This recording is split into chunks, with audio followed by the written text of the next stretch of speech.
Welcome to Inspire Campfire, a podcast where ordinary people tell their stories of extraordinary adventure. These are campfire stories meant to inspire the rest of us to light the fire within, get outside, follow our dreams, and return to tell our own stories. Ready? Let's strike the match.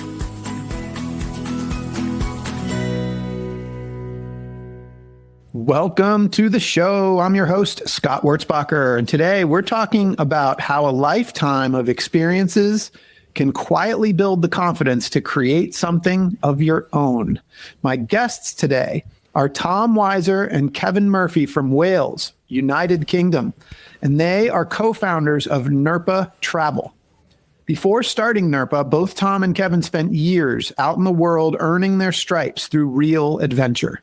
They both worked for the Adventurists, helping run the legendary Mongol Rally, which has been called the greatest road trip in the world, where participants drive old cars from the UK to Mongolia. Along the way, they learned how to navigate uncertainty, logistics, and the kind of challenges you cannot plan away.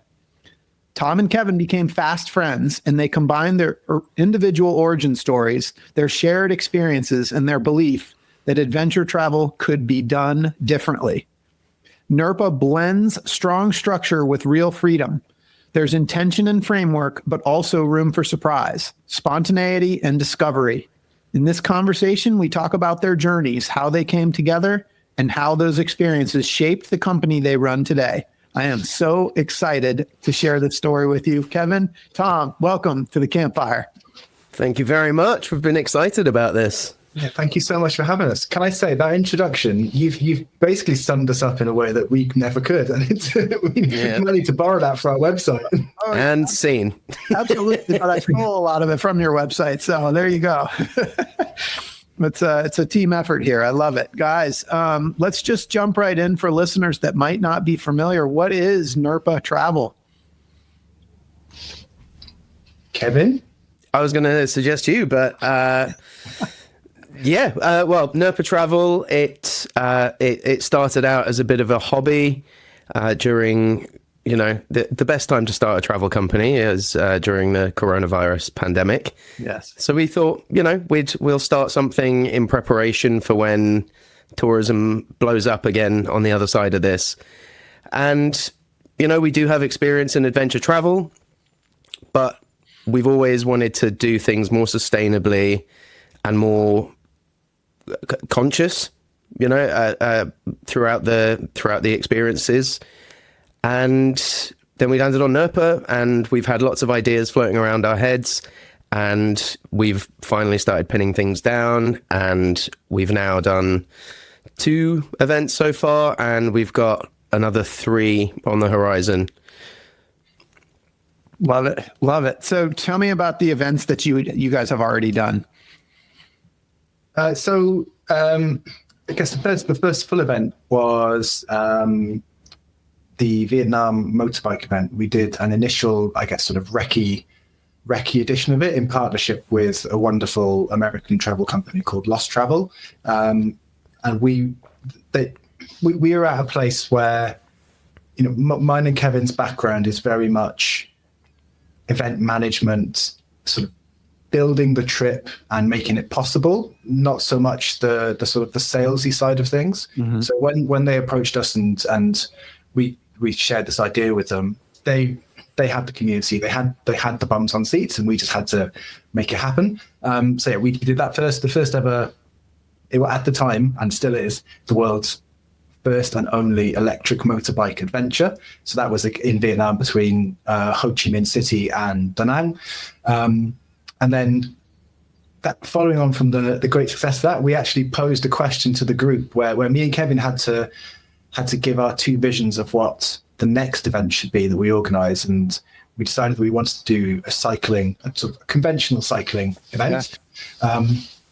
I pitched Wales because I wanted to do an event in Wales. I love Wales. And Kevin pitched Ireland because, as you might be able to tell from his surname, he's thoroughly Irish. And the group voted for Wales. And so last year we organised a 6-day mountain bike event across Wales. Again, like exploring parts of the country that we love that otherwise people don't get to see. So those are the two events. And then off the back of that, we were fortunate enough to be able to set ourselves up full time as, the Nerpa Travel team, and hand in our notices to our various jobs and really hit the ground running, because it had been a long few years of it being a hobby job and using our paid time off to do these trips. And working on it 5 days a week is just it's the dream. It's the dream. It is, and it's so cool. You guys are in the thick of building something great. You guys have already made so much progress. But I think what I love, Tom, you and I got a chance to talk last week, and what I just love about your story is really the adventure that your whole background around adventure and the way that you've kind of come to this point, because you guys bring a confidence to Nerpa Travel that a lot of people don't have. And it's based on, as I said, earning your stripes and the experiences that you've developed. And that's really what I'm excited for listeners to hear about, is just the story of how you guys came to be to where you are today. So I wonder, like, if we could do each one of you guys individually, because, you guys both have your own adventure stories. And so Tom, let's start with you. Can you give us a little bit of background on how you came to this point? I think probably the most pivotal moment in sort of terms of how I got here, aside from working in the industry, was when I finished. So I'm really conscious whether to use English terms or sort of North American terms. So I'll use one of them. So when I finished high school, it's really it's quite traditional in the UK that you'll take a year out of education before you go to university or college. Yeah. We call it a gap year, and by the time I got to the age of 18, I was done with school. I wanted some time out, and I decided I want to take a year out. My parents were really against it, but in the end, they said, if you want to go, do something that is at least going to be valuable for you going forward or throughout your life.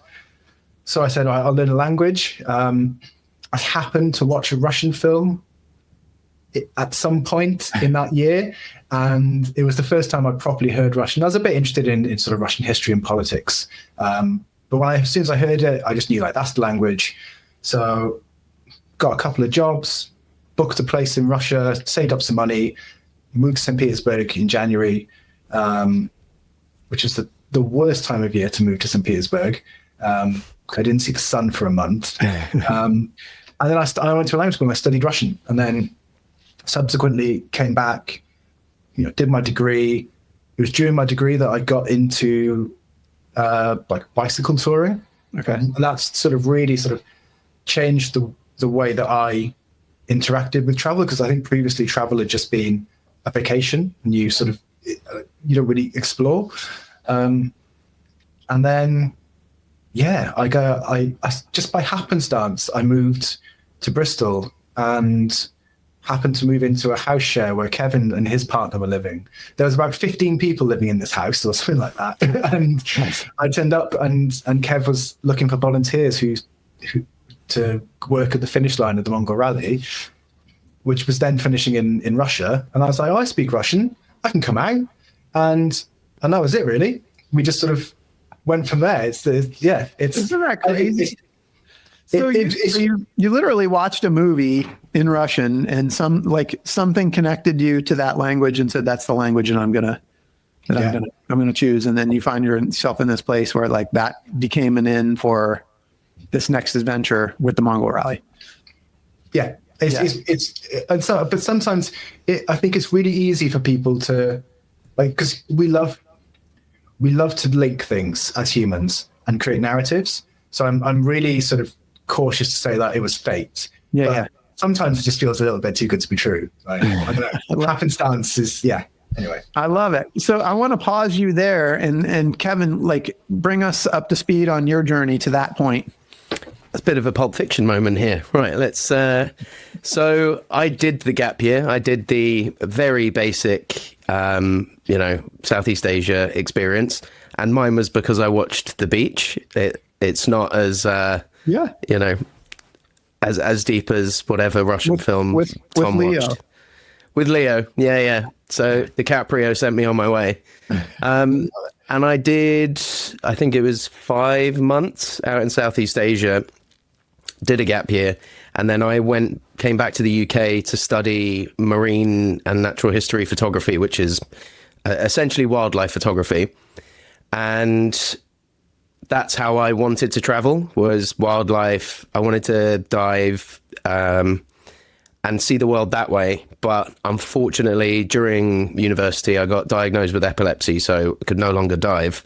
So I had to look into other ways of getting some adventure in. Yeah. And, towards the end of university, you and your partner realized that you were just in a relationship because you were at university.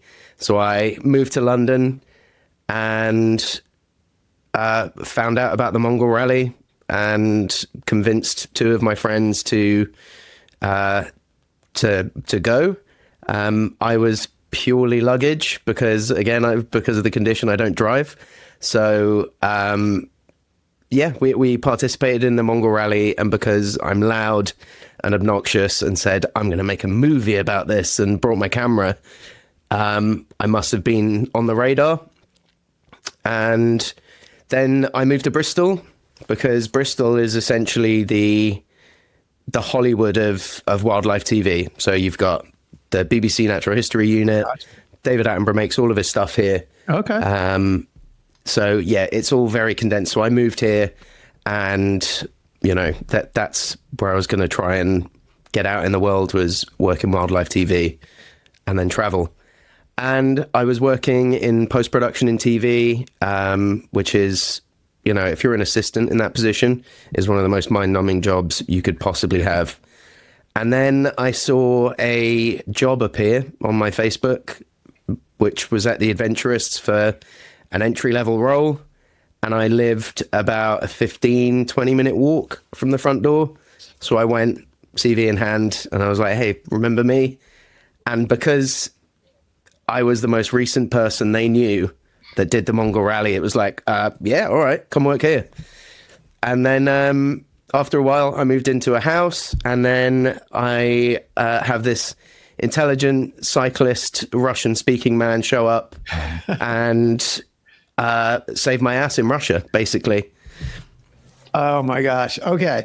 So you guys are brought together here. I want to hear about the Mongol Rally, because I've heard the term before, but I don't really know that much about it. So can you guys tell me a little bit about the Mongol Rally and even just like your experience with the Adventurists? But let's start with the Mongol Rally in particular. Can you, for people that aren't familiar, can you kind of give us an overview of what that experience is? Yeah, so it's a 10,000 mile trip from initially the UK to Ulaanbaatar, Mongolia, but as time went on, it went from Prague to Ulan-Ude in Russia, which is a day's drive north of Ulaanbaatar in Mongolia. You have to take a 1.2 litre car or smaller and just drive. You just have to head east. There's no backup, no support. So, it's around 300 cars, 250 to 300 cars, up to 1,000 people, with the age range of 18 to 87 was the biggest gap we had on 1 year, and 45 nationalities.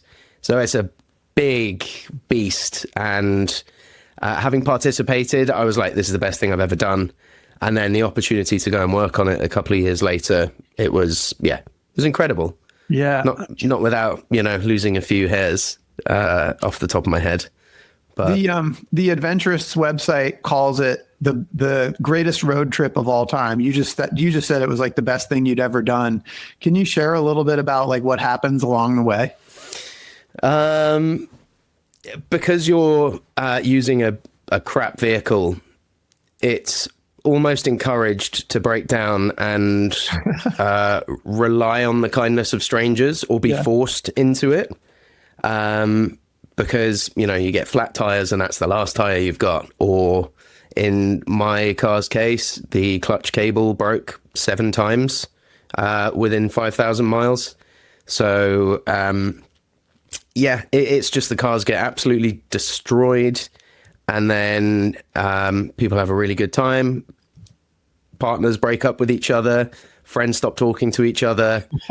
Marriages happen. I met my partner on the rally. She moved to the UK from Australia. So there's, I owe my current situation to the Mongol Rally. Yeah, it is an amazing road trip. It really, really is. And it's a shame, unfortunately, due to the current state of the world, you can't get into Mongolia really from the UK or from the West, really, because you have to drive either through China or through Russia. Hopefully that changes at some point. How long does that journey take?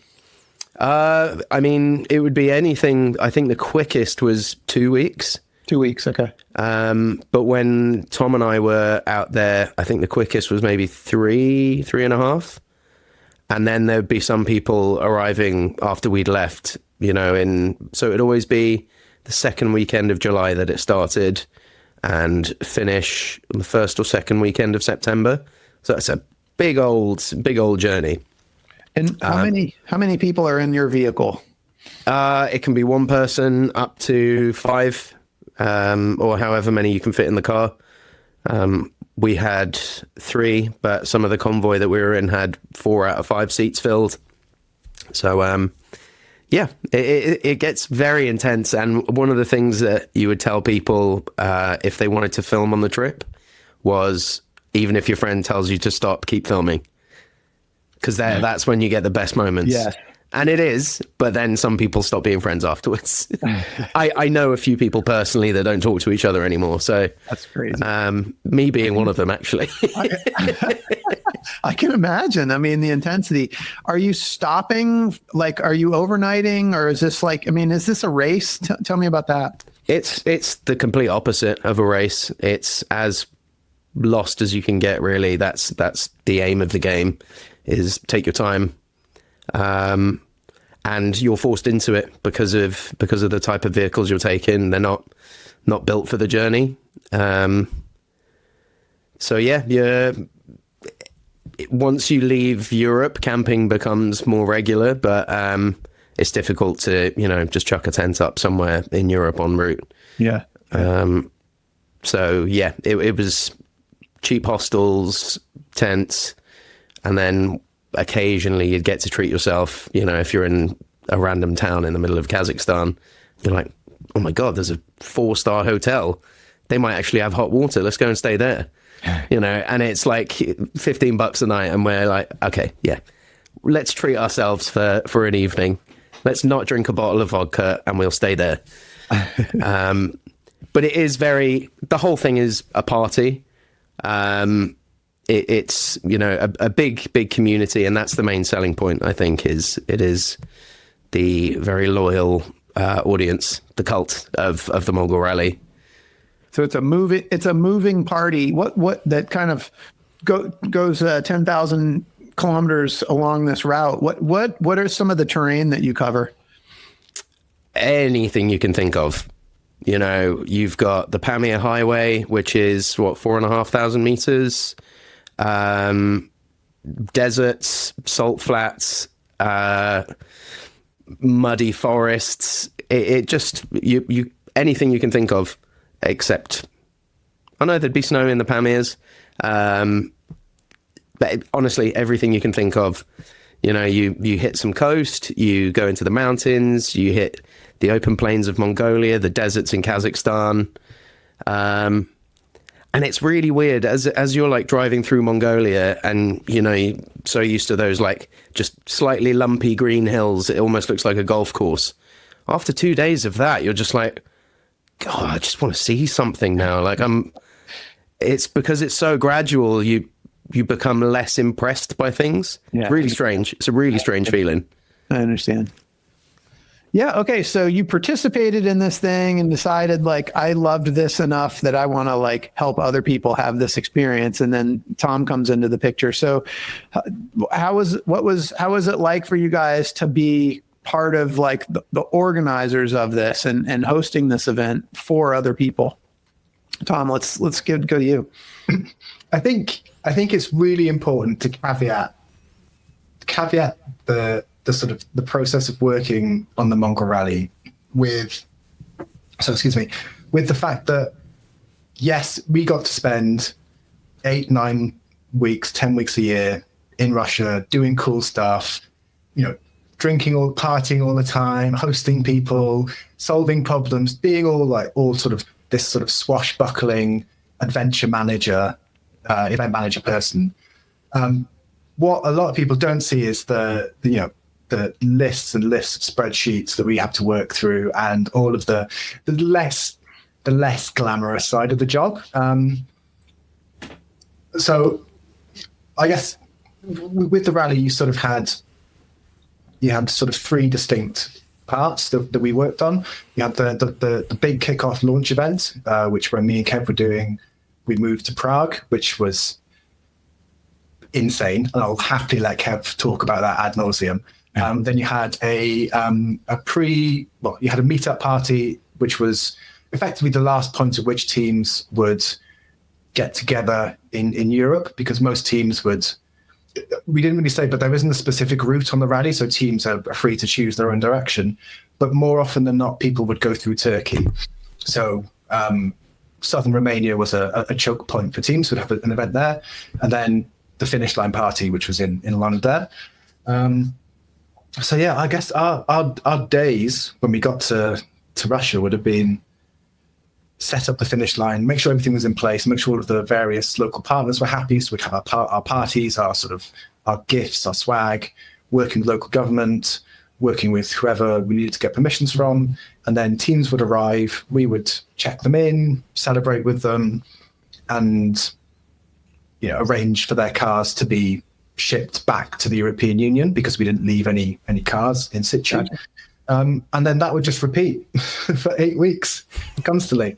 And we'd have weekly parties for all the teams that would come in. And it sounds really fun, and it was really fun, I should say that, but it's incredibly attritional. So not just like there's only so many days that you can be really, really happy and celebrate other people without it start to sort of feel fake, or for you to get sort of emotional fatigue. So normally after about 5 or 6 weeks, me and Kev would have our natural peaks and troughs, and one of us would have to go off for a few days to sort of recharge and come back in. But it was the time of year that I looked forward to the most. So just I love going to Russia, and that part of Russia we're in Buryatia, is a fascinating region. I've got a degree in Russian history. I didn't know there were Buddhist republics in Russia.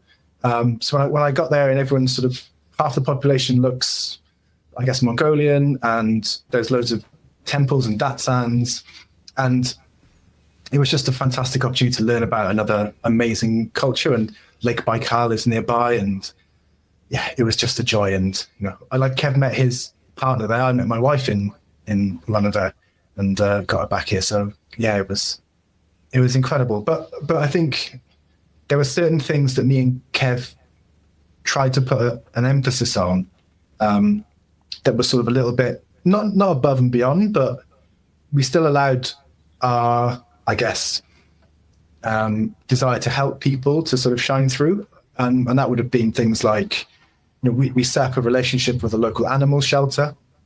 So that when the ralliers would finish, they'd quite often have a lot of consumables like dried pasta, dried noodles. We'd make sure that anything that could be given to animals would be sent over to the animal shelter. And the same goes for any camping equipment that the young people, the ralliers wouldn't want to take back with them. We had a relationship with a local scouts group. Yeah, very cool. All of that equipment too as well. So yeah, very. I mean, straight off the back of that, there's already 2 hilarious anecdotes I can think of with Tom. Is your daily battle with the wasps trying to access the consumable foods. And then when we went to the dog shelter to go and give the food, because they wanted pictures and things like that, we turned up and it was It was like Mad Max with terrifying. dogs. It was Mad Max with dogs. Dogs on the roofs, on like just all of them barking. Then one of them bites Tom out of the kindness of their own heart. But that barely scratches the surface of the things that Tom and I went through out there. We might need 3 more episodes to cover all of this. We were saying we could write a book about our experience, because we did 4 years on the trot out there all summer. So it'd be start of August to end of July to mid-September every summer. So you mentioned 8 weeks. Is this something that's like, is it like a continuous thing? Like what happened? Because I know you mentioned that like it takes 2 to 3 weeks to complete the rally. Are people starting? 2 to 3 weeks would be the quickest time. Yeah. The finish line would be open for an 8-week. Got block. it. Okay. And cool. people would just finish when they finish. Got it. And in fact, we'd encourage people not to finish quickly. Got it. Okay. And we'd sometimes chastise them for doing so. That's super cool. So, because I want to get to what you guys are doing now. Just to kind of round out. So while at your time with the Adventurists, the Mongol Rally is just one of the things that you guys did. What are some of the other events or places that you guys worked while you were with the Adventurists? Well, it took us to a few places. Obviously, doing the Mongol Rally, it brought us to the Czech Republic, because we ended up launching from Prague, because it just made sense for the European teams to meet there, rather than drive all the way up to England, then have to get a boat back, and then start from there. And then Romania was, as Tom said, was a kind of choke point for where the rally has split off. There was a monkey run, which used monkey bikes, which is a completely separate event in Romania. There was the same in Morocco, which, again, there's I don't even want to pull the layers back on that one, because I've still got trauma. And Peru was another location that we ran a monkey run. So between Tom and I, we ran 4 events, like live on the ground. And we'd either be out there to support one another. We ended up being a if one was going, the other one would go as well, for the most part. Yeah, I gotcha. Tell me what a monkey run is. So the monkey run was using a Chinese-made version of the Honda monkeys. Honda monkey? Yeah. The small 50cc motorbikes that go up to just past your knee, basically. And it would be a week-long trip on those. So Morocco was from the Sahara to the coast, or I don't know the route in Romania. That was Tom's deal. That was the Ukrainian border to the Bulgarian border, so full length of the country. Jeez. And then we did Peru monkey run, which was bonkers. That was the high Andes down to the Amazon. Yeah, the high Andes down to the Amazon basin, and it was a elevation difference of 4,500 meters again. Yeah. I love this, the picture that you guys are painting for me, because I just feel, and you're going to have to validate me here, but I just feel that this has become like a lifestyle for you guys. Like, this is just the way that you guys live. And I think to so many people that are listening, it's probably just foreign. But all of these adventures that you guys have been on are just ingrained in you. And I'm seeing how it all kind of comes together to what you guys are working on now, between the bikes and the sort of road trip nature to what you guys are putting together in these unique locations. You guys have essentially become masters of logistics in foreign places, in new places.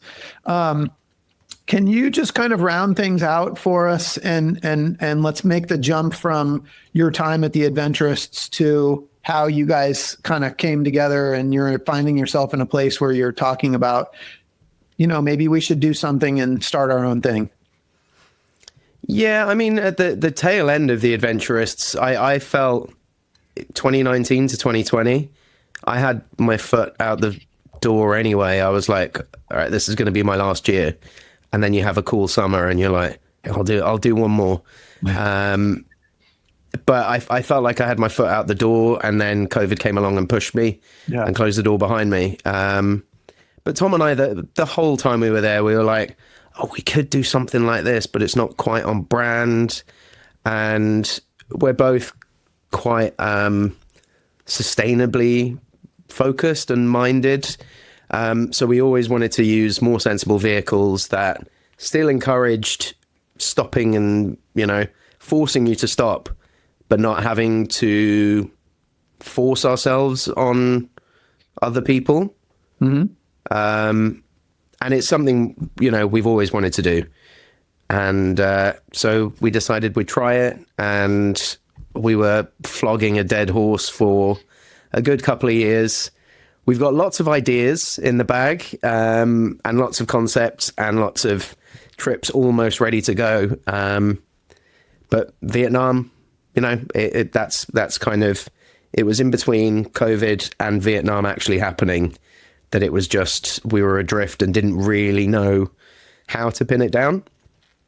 But that's how the journey was for me. I tried to go back into TV, again, didn't enjoy it that much.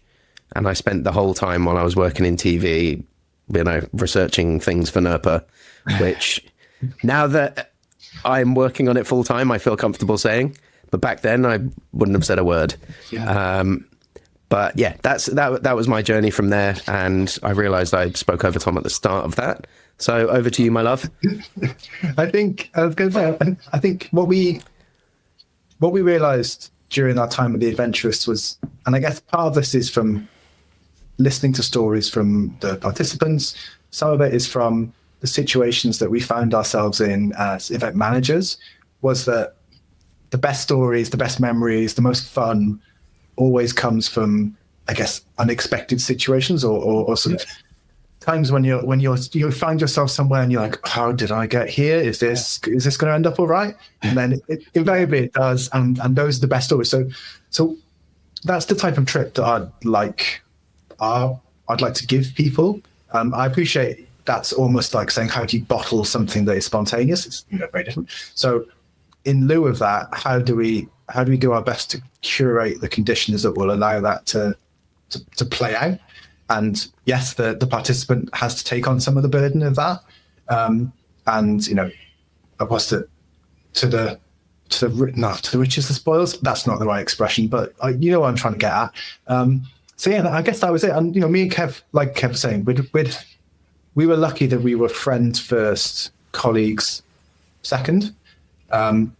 So whilst we were both furloughed, we'd call each other up a few times a week and we'd chat through and be like, oh, what if you did something like this or something like this? And I think, it got to a point where, unfortunately, a lot of the team were let go during COVID. We were just like, why not us? Let's give it a go. We've got the skills.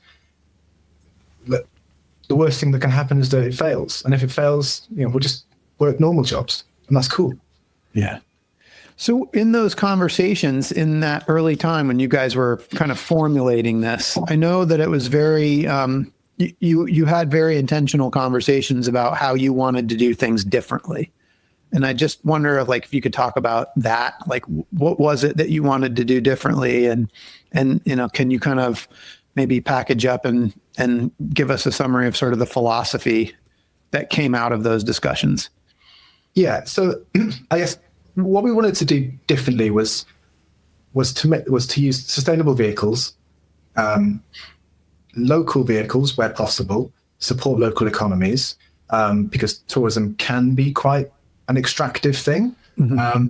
Work with local partners, pay fair living wage to anyone that we work with, and I guess make sure that we create the conditions whereby cultural exchange and being in a different society or a different place or with different people is not tokenistic, and it's not doesn't rely on stereotypes or caricatures. It allows people to sort of see people on an eye-to-eye level and to have that sort of mutual respect, which sometimes can be missing especially from adventure travel, which quite often can be there can be quite a lot of machismo, and it's very much about the accomplishment of the completed journey itself, rather than the memories that were studied across that journey. Yeah. Which is what I really enjoy more than YouTube. So you mentioned culture. I just picked the quote on your website because it just kind of struck me.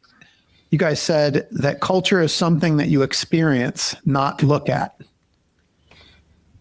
Can you talk about that? Yeah. Sorry, Kev. No, you wrote that. So all over to you there, man. I spent a lot of time in my last job working with young people who were doing international volunteering. So we used to teach a lot about, what is culture shock, how do we relate to culture, and culture is sort of like a really difficult thing to pin down, but it's like the beliefs and understandings that sort of go to how a group of people express themselves. And I guess we sort of thought that people go on trips abroad and they sort of have this, quite often a lot of the things that they will do that are considered culture, whether that be going to the Great Wall of China, or going to Machu Picchu, or if you're seeing a flamenco show or seeing the local music, that is culture, but it's not really culture. That's a performative representation of an idea of a place versus, and in fact, I'm sorry, this is a bit of an aside. This is the best example of what I mean by culture is something that we experience. On the first Lost in Vietnam event that we organized, we had a really well thought out local musical performance for our participants. And they turned up, they had this gigantic speaker. She sang this, frankly, in my opinion, bizarre sort of opera music. There was sort of, like glass shattering. And the weird thing was that the night before, after me and Kev had finished sort of set up for the day, we just walked down the street and we found a barbecue joint where you'd cook your own meat. And we got stuck talking to a bunch of like 15 people. And then we were having drinks and we were chatting and we were communicating through Google Translate, and they wouldn't let us go until like 2 a.m. And then when we reflected afterwards, we were just like, it would have been so much better if we just took over into the barbecue spot. Yeah. That's real fun. And I think that's if that is great. That is the end quote that encapsulates that quote. Yeah, I love that. That's a great example. It really is. And hopefully listeners have kind of gotten a grasp here of what I kind of have experienced with you guys, is just this sort of whole life journey. I mean, in the experiences that you guys have had, you've been developing this. And, when you're doing a long road trip and you find yourself in these little places, you get an opportunity to experience that. So, to me, it's just inherent in the experiences that you've had, but I'm curious if you could just like kind of name it. What are some of the skills that you developed in your time before starting Nerpa that has sort of made this just a natural transition for you? For me, in particular, it was exposure therapy. It was just being beaten down by paperwork, budgets, and having to deal with nearly 1,000 people every summer, all of who want you to listen to their story when they get to the finish line. You just need endless patience. Mm-hmm. And Tom and I worked out after a few years, our patience runs out with each other at about 7.5, 8 weeks. Then we'll have a passive aggressive argument, probably cry, and then carry on. But it's just being able to say hard no's is something that took a long time, and not being. I was accused regularly by management that I was being too nice to people. So not putting a guard up necessarily, but just being blunt and being able to communicate properly. Yeah. And bring someone around who speaks Russian. That helps when you're working in Russia. I love it. Well, there's one skill right there that you didn't even know you were training for. But Tom, how about you? I think patience is a really important one. Patience in the sense that, there was a very big difference between working with a Peruvian partner versus working with a Moroccan partner. And especially when you haven't necessarily had much exposure to those two cultures, you have to sort of be cognizant of the fact that you are a guest in that country. That's not to say you let yourself be taken advantage of, which goes to Kev's point about having a guard up, but just understanding that this is not your world necessarily. The rules aren't as you experience them normally, so you have to sort of try and re-equilibrate yourself to those. This is going to sound really boring, but getting good at doing risk assessments is so important. The most safety, due diligence, and I think in terms of those are the boring, hard skills. I think in terms of the actual soft skills is just trusting yourself that what you think is going to be a good trip is right. And I think that's something that's learned over time. And generally just believing this idea, it probably will work. This is why. And just going with it. And there's another thing as well. There's something's always going to go wrong. And it's like, okay, well, no one's dead, so we're good. They've got one too few rooms in the hotel, or it's like, it really doesn't matter. It means that me or Tom will have to sleep in the next hotel over, or something like that. It's just, patience and just, it'll be fine. It'll work out. And that's the kind of trip that we want to sell, is we want to give people enough structure that they, feel safe and they feel well looked after. But then we also want to give them those little kind of micro adventures, which is why we're doing the day on, day off type experience. Because, you go on a group holiday and you're like, again, this person's quite annoying. So why don't we we'll do the other route, so we can go and get some time by ourselves. So, yes. So let's jump into that, because now we're into Nerpa, right? And you guys have an awesome adventure that you've planned right now that you're working on called Lost in Vietnam. So and this is kind of jumping into what you were just getting into, Kevin. Tell us about Lost in Vietnam. So we've, as I said earlier, over the years, we've had so many ideas. And one of the first ones that we were looking at, from recollection, was we were looking at getting longtail boats and traveling down the Mekong River. But we found a lady called Nadea Nabila, she's the only person that makes electric versions of those longtail boats. If you've been to Southeast Asia, those boats are one of the most obviously Southeast Asian sounds that you'll hear. It's just that like diesel engine from miles away. Whereas the electric ones, I thought, imagine tearing down the Mekong with an electric motor. The landscape of the Mekong is incredible. It's everything you want out of it. But turns out, after thorough research, you can't legally ride boats as a tourist. So we looked into the next best thing and decided on Vietnam, and we had lots of ideas. And that's when we got in touch with Lost Travel, who are one of our kind of American partners, and brought them the idea and said we should do something together. They basically gave us the customers, we gave them the logistics, and met in the middle, and I think created something really unique and special in such a ridiculously cool country as well. So kind of the elements of this trip that I'm picking up on, and I want you guys to add in here, but it seems that it's the e-bikes, you're on these electric bikes, right? And there's an element to it where there's structure, but like every other night, the guest is sort of on their own. And I think that's really, really unique. And I wonder if you can just kind of talk through sort of that structure element. Yeah. So it's effectively, it's a 10-day trip.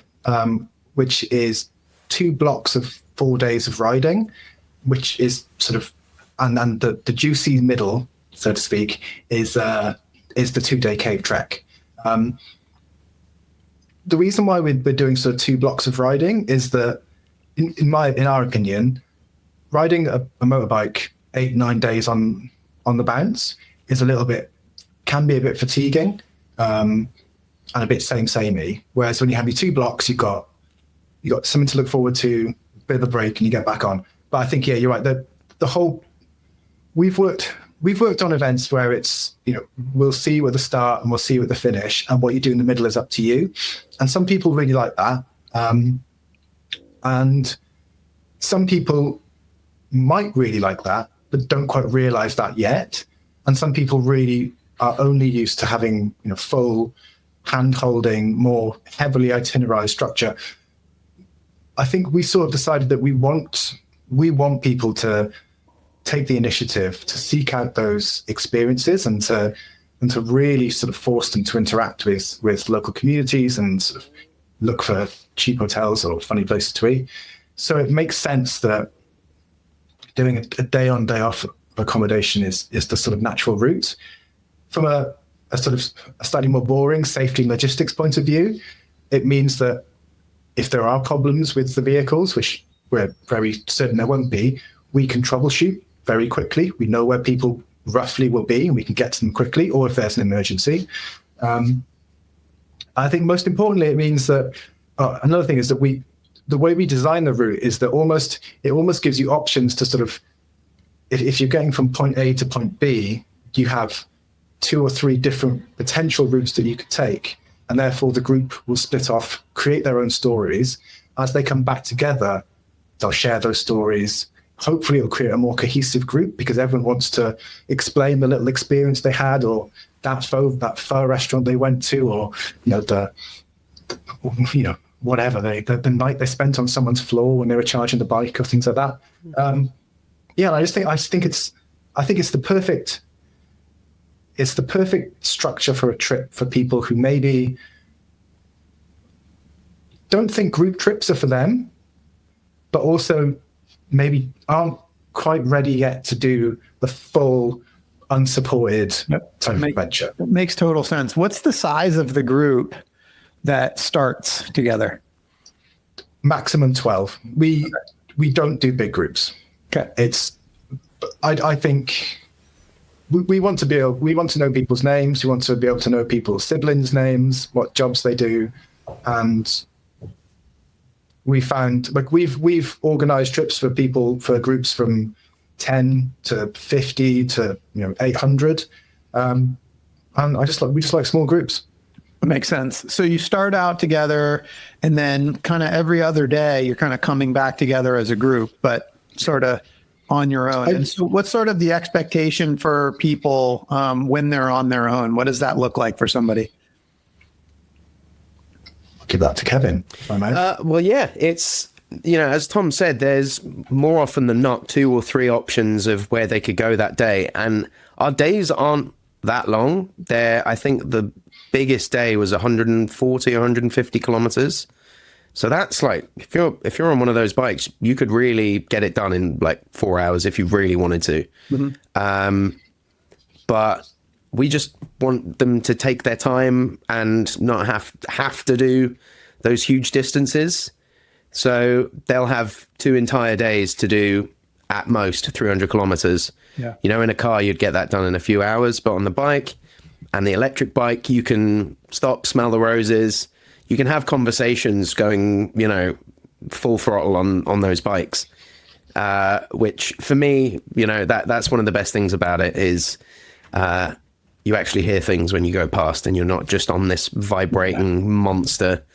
And I'm hoping because we are forcing people to take days off on their own, that it is a bit of a purge away from the group.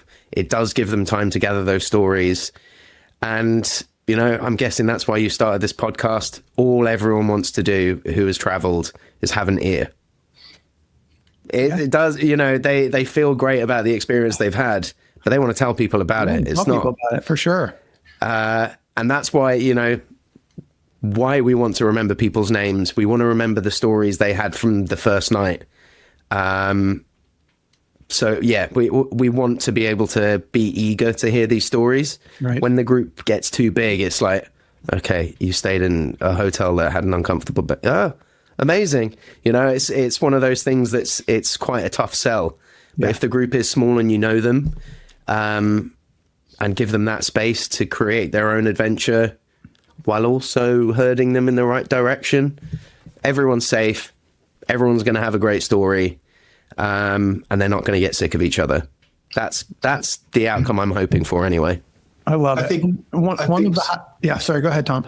I was going to say, I think one more thing is that because we keep the relative distance quite short, it means that we can happily tell people, if you see a dirt road, or if you see a side track, or if you see a sign for what looks like it could be a national monument, you've got the time. Like you are, no one on this trip, hopefully, is feeling like they're trying to race the clock, race the sunset, or feel pressured that they have gone through this trip at a pace that meant they couldn't go slow and enjoy themselves. And I think that's why the charging aspect of it is so important, that they can charge for 2 hours and just exist in a place before they get back on the bike and then go to the next place to exist. Yeah, I love that. That's kind of where it takes the influence from, you know, rather than use crappy vehicles, we're using well-made, well-established vehicles that encourage brakes. Yeah. And you need to look after your bike, keep it topped up. You know, you're going to be drinking all the Vietnamese coffee and having all the pho, but you just need to make sure every time you stop, the plug goes in. And more often than not, when you show up with a bike that's electric, they're like, what is this? Come and eat. Yeah, come in here. And then they find out it's Vietnamese, and they're like, what? Vietnamese bike? And you're like, yeah, of course. Yeah. And this is the experience of culture that we were just talking about, which is so cool. One of the signatures of this trip is this cave trek. Tell us about the cave trek that you kind of put in the middle of the sandwich. Well, that is why we changed the route, really. Instead of going from Ho Chi Minh to Da Nang, we were like, right, we'll start in Hoi An, because missing these caves when you're in Vietnam is, we didn't do it last time, and I feel like a complete moron for not going up there. It's the third largest cave in the world. We're paying a little bit of a premium, but because only 16 people can camp there per night. So we thought we'd buy the whole group. So it was just us in this cave in the middle of the jungle that has its own weather system. An aeroplane can fit in there. Wow. It has a beach inside the jungle. So for us, it was a bit of a no-brainer. And it does split, it cuts the trip into two halves. And you have the same accommodation 2 nights. You don't have to see your bike. It will stay at the hotel. It will get cleaned up, charged, and everything's going to be running okay when you get back to it. But yeah, it just seemed like a no-brainer to miss those Always room for a little one, my man. Always room. It sounds amazing. So when is the next Lost in Vietnam trip? And if people want to find out more about this trip, how can they do that? Yeah, December 3rd to December 13th, 2026. And then we are just about to put on sale, it will be end of March 2027. So I think something like the 29th of March to the 11th of April. Don't quote me on this. You got two options available, yeah. Yeah. Great. And on your website, I wanted to just touch on, you have another sort of event or type of trip or something that you call One Night Local. And I just wondered if you could talk about what that is. That kind of inspired the funding that we received. It was on our trip in Wales on the mountain bikes, on our first dinner, Tom and I were giving them a bit of a spiel about Wales. And we were like, there's one thing we're going to try on this trip, and it's get you a lock-in. I'm not sure. Have you heard that phrase before? Tell me what it means. So a lock-in is when the bar owner locks the door behind you in a pub, rules are off. Curtains closed, door is locked. There's a glass on the table with cash in it. That is a rural UK pub. That's what happens. Quite difficult to find and get hold of unless you are a local. And somehow on the first night after bigging up the lock-in experience, we ended up getting a lock-in in this small Welsh town. And the guys were just completely over the moon. And it was an experience they've never received before, because they're so used to staying in 5-star hotels and, the white glove service. This was, we're going to chuck you on some bikes into the mountains. And then at the end of that day, you're going to meet John, who's got one tooth at the bar. And you're gonna drink whiskey with him until neither of you can anymore. And it was off that experience of a lock-in that has inspired the one night local experience, which is it's a higher end product. And we've got a one night local Wales coming up in September, and then a one night local Thailand in October. So our one night local experience, I'm not sure in Wales, I'm not sure how much you want to talk about this, Tom.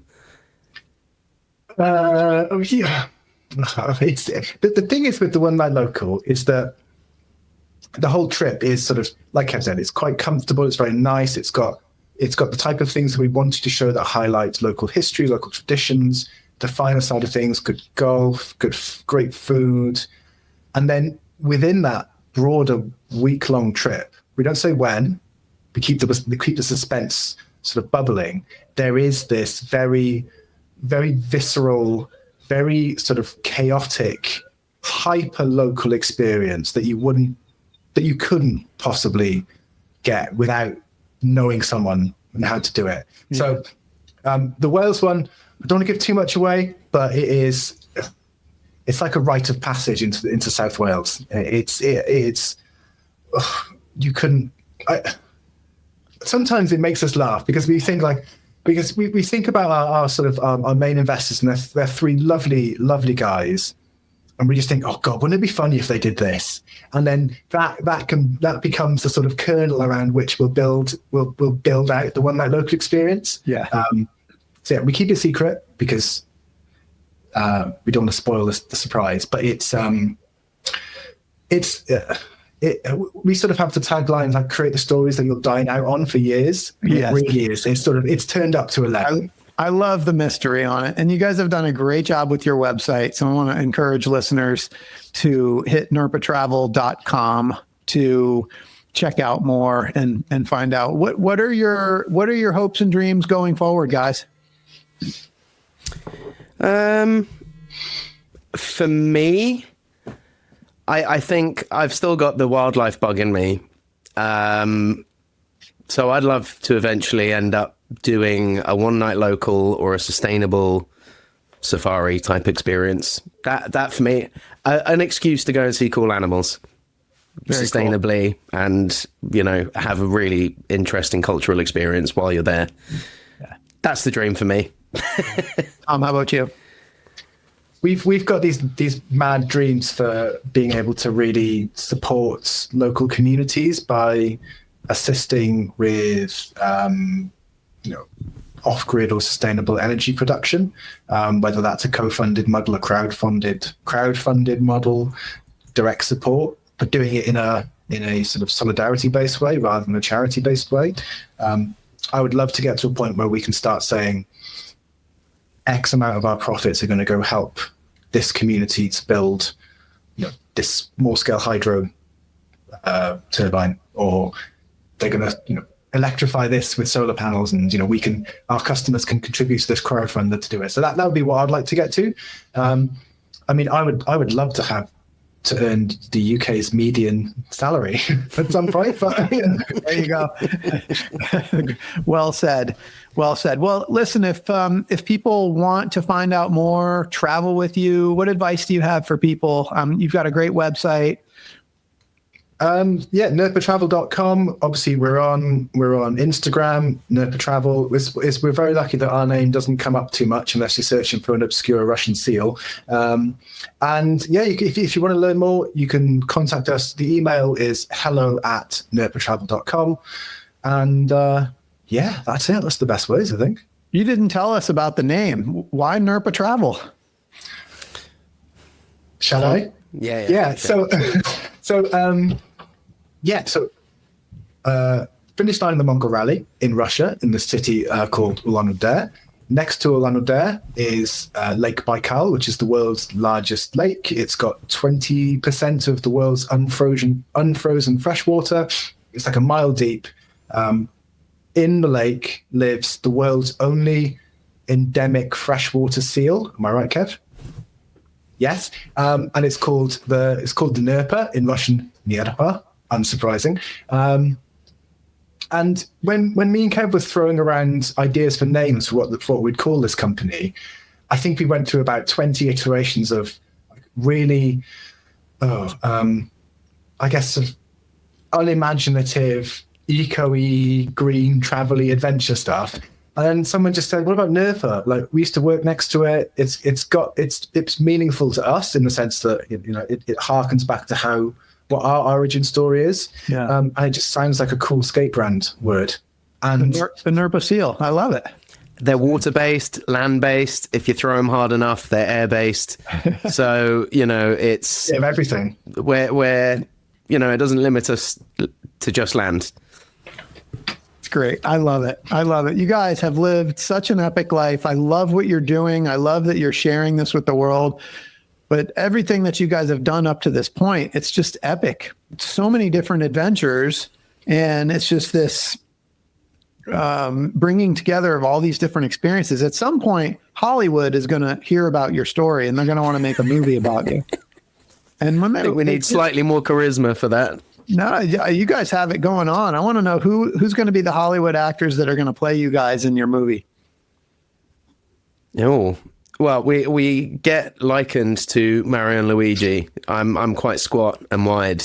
Tom is tall and slender, and we both have mustaches. And Tom is actually wearing dungarees right now, it looks like. So you're pretty much there. It's a Mario and Luigi adventure. Oh my God, I love that so much. What's the movie going to be called? Oh God.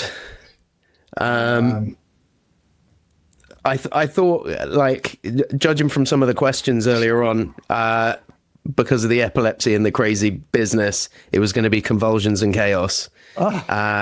Played by Jack Black, which is, I've been likened to Jack Black since I grew any facial hair whatsoever. I love it. But I like the Mario and Luigi theme, though.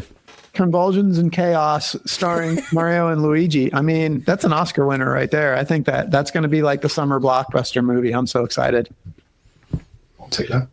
Guys, this has been so much fun. Thank you for sharing your energy with me. Thank you for sharing your time with me today. And for those listening, I hope you've been inspired today as much as I have. Hope Tom and Kevin's story has encouraged you to listen to the voice inside that calls you to adventure, because we want to hear your story next. If you have a story to tell or just need a nudge to create one, please send me an email. We'd also appreciate it if you'd help us spread the word by leaving a review and sharing or tagging Inspire Campfire in your social media. And until next time, I want to encourage you to get outside. Thanks for listening. Tom, Kevin, thank you guys so much for being here. Right back at you. Thank you, man. Very much for having us. Pleasure.